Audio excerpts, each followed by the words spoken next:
3648 కిలోమీటర్ల పాదయాత్ర జరిగింది. 3648 కిలోమీటర్లు నడిచాను.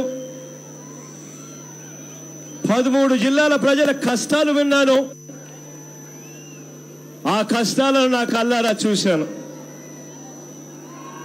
రాష్ట్రంలోని ప్రతి అణువులో, ప్రతి అడుగులో ప్రతి కుటుంబం ఏమనుకుంటుందో విన్నాను.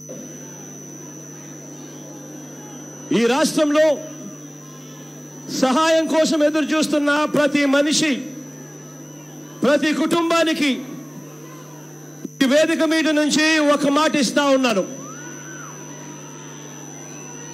రాష్ట్రంలో సహాయం కోసం ఎదురు చూస్తా ఉన్న ప్రతి కుటుంబానికి, ప్రతి మనిషికి ఈ వేదికపై నుంచి ఒక్క మాట ఇస్తున్నాను. నేను విన్నాను, నేను ఉన్నాను అని చెప్పి ఈ వేదిక మీద నుంచి నేను మాటిస్తా ఉన్నాను. గిట్టుబాటు ధర లేక, రుణమాఫీ కాక, 5 ఏళ్లు కరువు వచ్చినా కూడా పట్టించుకొని ప్రభుత్వాన్ని కూడా చూశాం. ప్రజలు పడుతున్న కష్టాలను ఏమాత్రం కూడా లెక్క చేయని ప్రభుత్వాన్ని చూశాం. ఎస్సీలు, ఎస్టీలు, బీసీలు, మైనారిటీలు, పేద దిగువ మధ్య తరగతి కుటుంబాల ఆవేదన విన్నాను.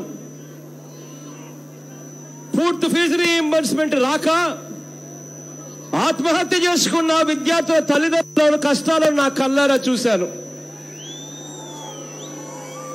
108 అనే నెంబర్కు ఫోన్ కొడితే కుయ్ కుయ్ కుయ్ అంటూ రావాల్సిన అంబులెన్సులు రాకపోవడం చూశాను. ఆరోగ్యశ్రీ అమలు కాక, వైద్య